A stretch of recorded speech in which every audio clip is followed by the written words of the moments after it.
عمل، دین کو سمجھے، یہی اصل دنیا ہے، یہی آخرت ہے۔ اگر آج اپنے بچوں کی تربیت دین کے مطابق نہیں کریں گے تو وہ ہمیں کیا پڑھ کر بخشیں گے؟ وہ ہمارے بڑھاپے میں ہماری کیا خدمت کریں گے؟ یا پھر ہم چلے جائیں گے تو ہمارے پیچھے ہمیں کیا بھیجیں گے؟ اور دنیا میں بھی آج کل تو کیا ہو رہا ہے، ماں باپ بوڑھے ہوئے تو انہیں اولڈ ہوم بھیج دو۔ یہ وہ لوگ کرتے ہیں جن اولادوں کو سمجھ نہیں ہوتی، دین کی سمجھ نہیں ہوتی۔ آ جائیں اپنے رب کی طرف۔ وہ نہیں کہتا، وہ کبھی نہیں کہتا کہ دنیا نے ٹھکرایا تو میری طرف آ گئے ہو۔ وہ یہ شرطیں نہیں کہتا کہ جتنی بار، کوئی شرط نہیں رکھتا، جتنی بار پلٹ کے اس کی طرف آؤ گے وہ یا عبدی کہہ کے اپنے پاس بلا لیتا ہے۔ وہ نہیں کہتا کہ جب بلایا تھا اس وقت تو نہیں آئے ہو اور اب آئے ہو۔ تو قرآن فرماتا ہے کہہ دو میرے بندوں کو جب وہ میرے بارے میں پوچھے تو کہو کہ میں ان کے قریب ہوں، پکارنے والا جب بھی مجھے پکارتا ہے میں اس کی پکار کو سنتا ہوں، جواب دیتا ہوں۔ آپ سب کو ایک بار پھر خوش آمدید۔ یہ اللہ کی توفیق ہے کہ اللہ ہمارے علم میں اضافہ کریں، ہمارا آنا بیٹھنا سننا ہمارے لیے مبارک ہو۔ ساری زندگی اللہ تبارک و تعالیٰ ہماری زندگی برکتوں سے بھر دے۔ اللہ ہمارے علم میں اور اضافہ کرے۔ اپنے پاس ایک ڈائری رکھنی ہوگی آپ کو، پین تو آپ کے پاس ہوتا ہی ہے، اور اس ڈائری کا نام آپ لکھیں گے رمضان ڈائری، ٹھیک ہے؟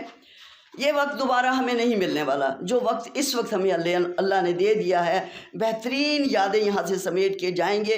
حدیث کا مفہوم ہے کہ آپ صلی اللہ علیہ وآلہ وسلم نے فرمایا، اللہ تعالیٰ فرماتا ہے آدم، اے ابن آدم تو میری عبادت کے لیے یکسو ہو جا، میں تیرا سینہ استغنا سے اور بے نیازی سے بھر دوں گا اور تیری محتاجی کو دور کر دوں گا، اور اگر تو نے ایسا نہ کیا تو میں تیرا دل مشغولیت سے بھر دوں گا اور تیری محتاجی بھی دور نہیں ہوگی، تیری محتاجی بھی دور نہیں ہوگی۔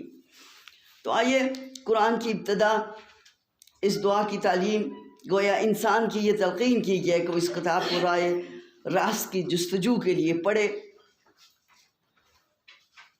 یہ کتاب ایمان والوں کے لیے ہے اور یہ صفت بھی ان کے لیے ہی ہے، جس طرح کہ بسم اللہ الرحمن الرحیم، اور قرآن کے اندر بھی تو ہے رحمان الدنیا و رحیم الآخرہ۔ رحمان اللہ تبارک و تعالی سب کے لیے ہے، کافر منافق ہر کسی کے لیے ہے، گنہگار کوئی بھی ہے، نیکوکار ہے کوئی بھی ہے، اس کے لیے رحمان ہے۔ لیکن رحیم وہ آخرت میں ان کے لیے ہے، ان کے لیے ہے جن کو وہ جزا دے گا۔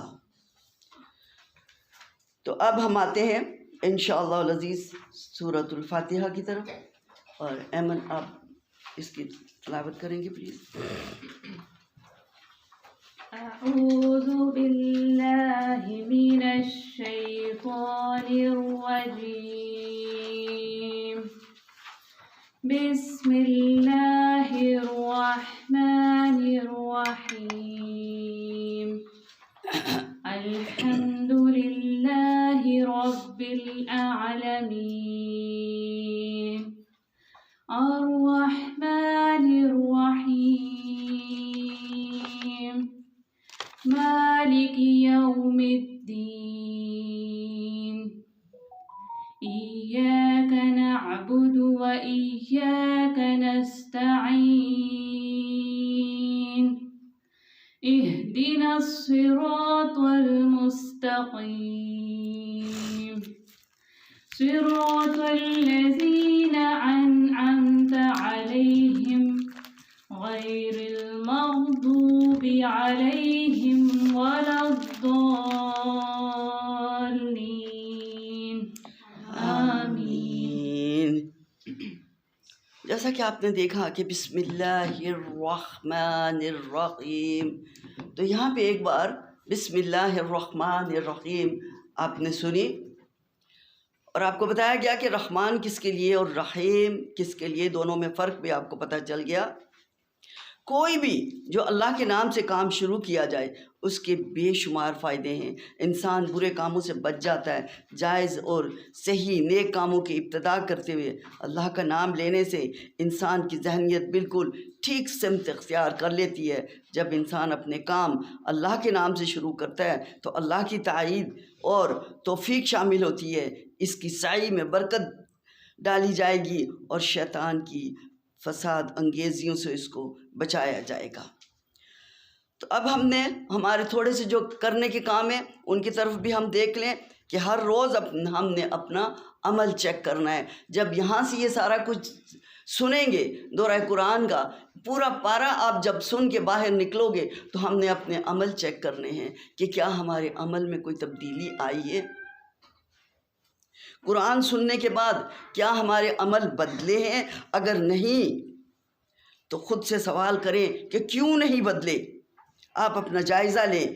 اور ایک بہت پیاری بات، بہت ہی پیاری بات کہ اس محفل میں آنے والے آتے تو خالی ہاتھ ہیں اور لے کے جاتے ہیں. کوئی پاؤ لے کے جاتا ہے، کوئی آدھ لے کے جاتا ہے، کوئی پورا لے کے جاتا ہے، اور کوئی ایسا بھی ہوتا ہے جو اپنی جھولی کو بھر کے لے کے جاتا ہے، اور کوئی ایسا بھی بد نصیب ہوتا ہے جیسے آیا تھا ویسے ہی خالی چلا گیا. تو ہم نے کیا کرنا ہے؟ ہم نے انشاءاللہ یہاں سے جائیں گے تو جھولیاں بھر کے لے کے جائیں گے، اللہ کی رحمت کی جھولیاں بھر کے لے کے جائیں گے. کس لیے؟ کہ ہم آئے ہی اسی لیے ہیں. آئیے قرآن کا آغاز سورہ فاتحہ سے جو کہ ہو چکا. سورہ فاتحہ کا مطلب ہے کھولنا. ابن عباس رضی اللہ تعالیٰ فرماتے ہیں کہ ہمارے درمیان جبرائیل علیہ السلام آپ صلی اللہ علیہ وآلہ وسلم کے پاس ہم بیٹھے ہوئے تو آئے کہ اچانک اوپر سے ایک آواز آئی. آپ صلی اللہ علیہ وآلہ وسلم نے سر اٹھایا کہ جبرائیل علیہ السلام نے فرمایا یہ آسمان کا دروازہ ہے جو اس سے پہلے کبھی نہیں کھولا گیا. پھر ایک فرشتہ اترا. جبرائیل علیہ السلام نے فرمایا یہ فرشتہ زمین پر اس سے پہلے کبھی نہیں اترا. پھر فرشتے نے سلام کیا اور کہا آپ صلی اللہ علیہ وآلہ وسلم کو 2 نوروں کی خوشخبری ہو جو آپ صلی اللہ علیہ وآلہ وسلم کو دیے گئے ہیں جو اس سے پہلے کسی کو نہیں دیے گئے. ایک سورہ فاتحہ اور سورۃ البقرہ کی آخری آیات. سورہ فاتحہ بہت ہی خاص سورہ ہے چونکہ پورے کا پورا قرآن ہی اہم ہے. اللہ نے جو فضیلت رکھی ہے وہ بھی دیکھنی چاہیے. مفکرین نے اس کا 36 نام اس کے گنوائے ہیں، یعنی کہ 36 نام اس کے گنوائے ہیں. چند ایک میں یہاں پہ میں عرض کرتی ہوں تھوڑے سے. الرقیہ اس کا مطلب ہے دم کرنے والی. القرآن قرآن کی ماں.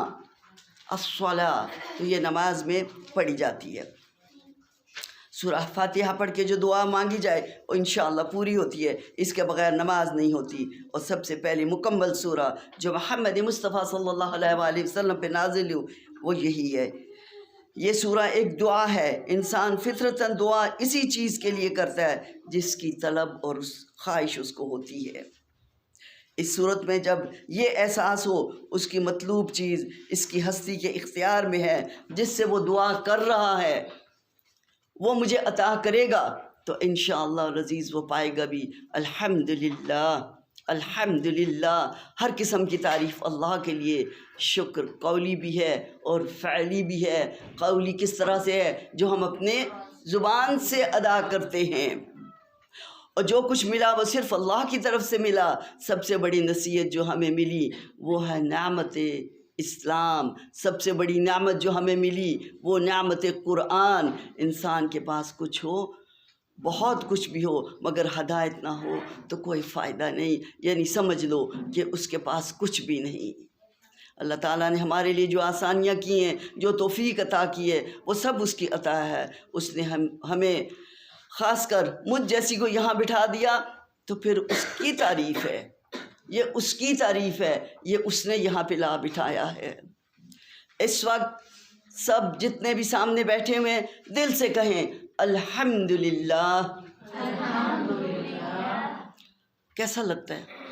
کیسا لگتا ہے؟ جیسے دل سے ادا ہوا الحمدللہ. اور الحمدللہ کہنا میزان کو بھر دیتا ہے. جس طرح عربی میں کہا جاتا ہے کہ تملأ المیزان، یعنی میزان بھر گیا الحمدللہ کہنے سے۔ تو شروع کرتے ہیں الحمدللہ رب العالمین، سب تعریف اللہ